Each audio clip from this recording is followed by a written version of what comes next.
Assalamualaikum warahmatullahi wabarakatuh. Bismillah, walhamdulillah, wasyukurulillah, wassalatu wassalamu ala rasulillah, la hawla wa la quwwata illa billah. Rabbi syrahli sadri, wa yassirli amri, wahlul uqdatam min lisani yafqahu qawli, amma ba'd. Para pemirsa dan pecinta channel Ngaji Ekonomi Syariah dimanapun berada yang sangat saya muliakan, dan mudah-mudahan kita semua selalu dalam rahmat dan ridha Allah, diberikan keselamatan, kesuksesan, kebarokahan. Amin, amin, amin ya rabbal alamin. Alhamdulillah, pada kesempatan Ngaji Ekonomi Syariah pada saat ini, saya ingin memanfaatkan waktu dan momentum kali ini untuk menjawab pertanyaan-pertanyaan dari para pecinta channel Ngaji Ekonomi Syariah yang sudah masuk di media kita. Ya, ada 3 ya, pecinta channel Ngaji Ekonomi Syariah yang sudah menyampaikan pertanyaannya, yaitu saya sapa Pak Adi Chandra, kemudian yang kedua Pak Abdul Kholik, dan yang ketiga Pak Wahyudi. Ya.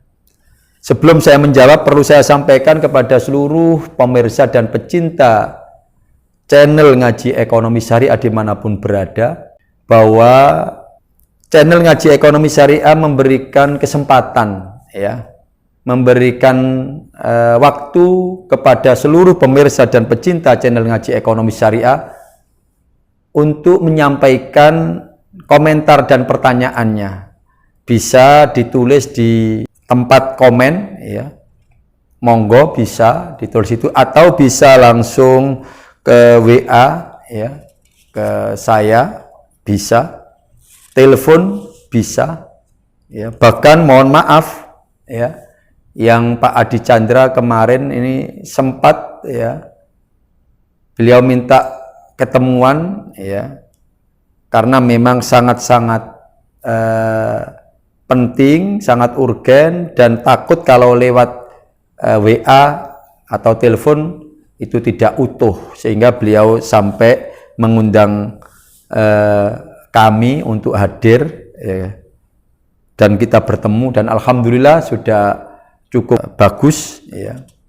Jadi saya berharap kepada seluruh pemirsa dan pecinta channel Ngaji Ekonomi Syariah untuk kiranya bisa memanfaatkan, ya, mungkin setelah membuka channel ini, setelah membuka masing-masing video yang ada di channel ini, kemudian ada keinginan untuk bertanya, ada penjelasan kami yang mungkin masih dikira belum begitu bisa ditangkap, atau ada miss, atau mungkin ada kesalahan penyampaian kami, monggo, saya berharap, ya, kita bisa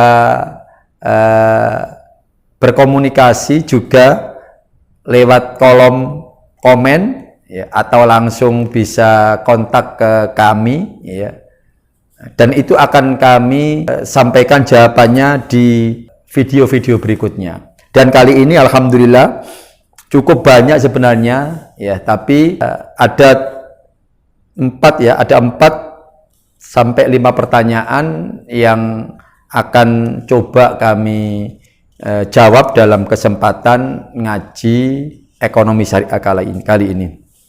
Yang pertama ini dari Pak Adi Chandra, ya. Beliau ini bertanya terkait dengan pendapatan atau penghasilan atau rezeki yang tidak, menurut beliau, ya, tidak halal atau masih sangat meragukan. Ini bagaimana Ustadz cara bahasanya, cara taubatnya itu, cara mohon ampunan itu gimana? Jadi beliau ini merasa perlu mendapat penjelasan tentang itu, karena memang tidak sedikit di antara kita kadangkala dalam kondisi perekonomian yang seperti ini, kadangkala ada sebagian dari kita ini kurang memperhatikan, ya, Wis pokoknya akeh, pokoknya banyak, pokoknya kaya, pokoknya uangnya melimpah, ya. Kurang memperhatikan bahwa apakah uang yang dia punya, rezeki yang dia kumpulkan itu betul-betul halal, ya. Dan itu penting, penting banget. Jadi kalau melihat pertanyaan itu bagaimana cara taubatnya orang yang terlanjur memakan rezeki yang tidak halal. Nah, ini pertanyaan yang pertama. Pertanyaan kedua, ya, bagaimana cara, ya, supaya kita tidak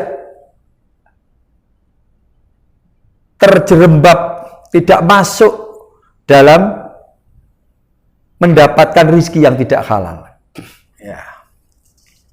Yang pertama, ini ya, saya ucapkan terima kasih Pak Adi Chandra. Ya, saya ucapkan terima kasih. Ya, mudah-mudahan ini menjadi tambahan pengetahuan dan ilmu yang bermanfaat. Jadi orang yang berbuat salah kepada Allah, orang yang berbuat dosa, kalau hubungan atau kaitannya hablum minallah, itu kita tinggal saja menjalankan yang kita langgar itu, yang kita tinggalkan itu. Contoh, kalau kita tidak sholat, ya tinggal aja sholat itu kita qadha, kita ganti di lain waktu. Kita tidak puasa, ya kita wajib mengganti. Kita tidak zakat, mungkin zakatnya harusnya keluarnya 10 juta, hanya bayar 5 juta. Ketika sadar masih kurang, ya udah ditambah di lain waktu. Setelah itu kemudian dilakukan upaya permohonan ampunan, memperbanyak istighfar, melakukan taubatan nasuha, sujud, memohon ampunan kepada Allah Subhanahu wa Ta'ala. Tapi kalau kemudian kesalahan kita itu terkait dengan hakul adam atau ekonomi, maka tidak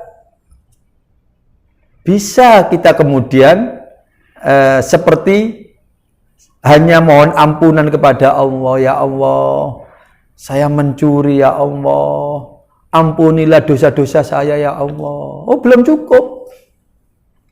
Belum cukup. Maka caranya yang pertama, kalau rezeki itu umpamanya contoh tadi hasil mencuri, hasil korupsi, maka taubatnya jenengan harus mengembalikan uang yang jenengan curi itu. Jenengan cari, kalau ibaratnya mencuri ya di rumahnya X, maka cari rumahnya X, kembalikan uangnya dan minta ampunan kepadanya. Lah, baru itu cukup. Minta halalnya. Mamanya mencurinya 100.000, kembalikan 100.000. Bahkan kalau jenengan mampu, lebihkan sambil mohon maaf kepada si X tersebut. Pak, mohon maaf dulu saya yang nyopet uang jenengan di bis dulu. Jenengan nggak tahu. Tapi sekarang saya sadar, saya mohon maaf, ini saya kembalikan uang 100.000 ke jenengan. Bahkan kalau bisa jenengan mampu, jenengan lebihkan sebagai ucapan permohonan maaf. Sambil mohon keikhlasan, kehalalannya. Karena kan sudah menyakiti dia kepada X tersebut. Baru itu. Setelah itu, baru ditambah mohon ampun kepada Allah Subhanahu wa Ta'ala.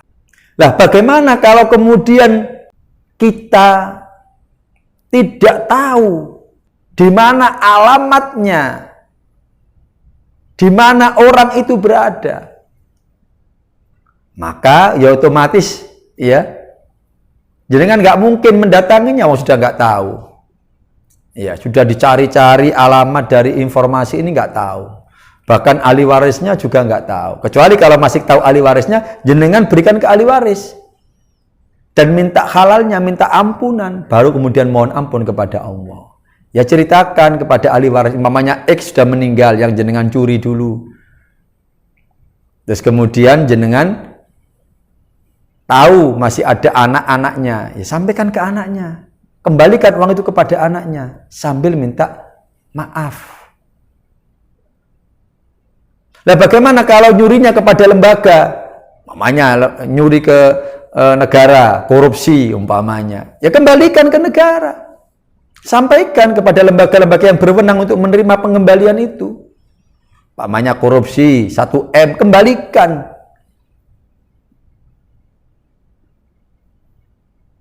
Walaupun jenengan nggak ditangkap, nunggu ditangkap. Ya. Ini taubat itu kesadaran. Jadi mungkin jenengan waktu itu korupsi nggak ketangkep, nggak ketahuan. Terus kemudian sekarang jenengan sadar. Taubat, maka taubatnya harus mengembalikan uang 1M tersebut, uang negara tersebut. Kembalikan. Nah pertanyaannya kemudian kalau semuanya nggak ketahuan alamat dan sebagainya, mau menyerahkan ke negara itu modelnya seperti apa dan sebagainya, ya. Maka yang terakhir kalau sudah nyari alamatnya nggak ketemu, ahli warisnya juga nggak bisa ditemu kenali di mana keberadaannya, maka yang ketiga, yang selanjutnya adalah jenengan harus mengeluarkan uang itu, uang yang jenengan curi tersebut, uang yang jenengan korupsi tersebut, untuk kebajikan, kegiatan-kegiatan sosial, membangun jembatan, memperbaiki saluran-saluran air, memperbaiki jalan-jalan, itu yang dipakai dengan niatan jenengan mengembalikan yang bukan hak jenengan untuk kemaslahatan umat. Baru kemudian taubat, mohon ampunan kepada Allah. Ingat, uang yang jenengan curi, uang yang jenengan korupsi, uang yang jenengan dapatkan dari hasil menipu, berbohong, itu yakin jenengan sadar kalau itu adalah salah. Saya yakin itu. Jadi kalau ada orang mencuri, itu tahu, sadar kalau dia itu berbuat salah. Ketika ada orang korupsi, sadar. Cuma dia itu lupa kalau ada Allah yang selalu mengawasinya. Makanya tetap harus taubat, nggak bisa. Dan taubatnya seperti itu tadi. Untung jenengan masih diberikan insyaf dan kesadaran oleh Allah. Sehingga sebelum meninggal masih bisa mengembalikan hak-hak orang lain yang jenengan curi, yang jenengan ambil tersebut. Oh, ini penting sekali. Penting sekali. Jadi taubatnya harus seperti itu tadi, baru kemudian mohon ampunan kepada Allah Subhanahu wa taala. Lah bagaimana cara supaya kita tidak sampai terjerumus masuk kepada hal seperti itu? Ya, saya kira semua orang punya yang namanya ideologi, keyakinan akan ketuhanan kita. Kita ini kan dimanapun berada, itu tidak akan pernah lepas dari pengawasan Allah. Saya masih ingat dulu, waktu di pondok, ada kitab yang menceritakan ada seseorang santri yang sangat dicintai oleh kiainya. Melihat fenomena itu, santri-santri yang lain ini merasa agak sedikit ingin berontak, ingin demo. Kenapa ya Yai kok sangat sayang kepada santri itu, lebih dibandingkan sayangnya kepada kita-kita. Ya namanya kiai kala itu, kiainya termasuk kiai yang kasyaf, yang termasuk punya kemakrifatan, dirasani, digunjing seperti itu oleh santrinya, tahu. Akhirnya kiai itu mengumpulkan santri-santrinya, termasuk santri yang lebih dicintai tersebut. Dikumpulkanlah semuanya santri. Singkat cerita, santri masing-masing diberikan bekal 1 pisau dan 1 ayam. Jadi masing-masing santri itu dikasih ayam dan dikasih pisau. Setelah dikasih pisau dan ayam, kiainya kemudian memberikan perintah. Wahai santriku semua, saya perintahkan kamu nanti tolong sembelih ayam itu di tempat yang menurut kamu tidak ada 1 orang pun yang melihat kamu memotong ayam itu. Saya ulangi, perintahku, tolong kamu sembelih ayam itu dengan sebilah pisau yang sudah ada di genggamanmu itu, ya, di tempat di mana menurut kamu tidak ada orang yang melihat ketika kamu menyembelih ayam itu. Akhirnya, singkat cerita, santri ini bergegas melaksanakan tugasnya kiai tersebut sambil dalam hatinya para santri itu bergumam, ya, perintah begini sangat mudah sekali. Mesti bisa, pikirannya seperti itu. Akhirnya semua santri menyebar, ya, di tempat-tempat dia pilih yang menurut dia setelah melihat kanan kiri, depan belakang, bahkan atas tidak ada siapapun yang melihat, disembelihlah ayam itu. Yang lain hampir semuanya begitu. Singkat cerita, santri kemudian tidak lama kembali menuju ke pondok lagi, melaporkan kepada kiainya. Semua menyampaikan, wahai kiai, kami sudah menjalankan perintah untuk menyembelih ayam ini di tempat di mana ketika saya menyembelih ayam ini tidak ada 1 orang pun yang melihat saya menyembelih ayam. Dan ini semua, yai, ayam sudah kami sembelih. Semua santri seperti itu, kecuali 1 santri yang sangat dicintai, yang lebih disayangi oleh kiainya tersebut.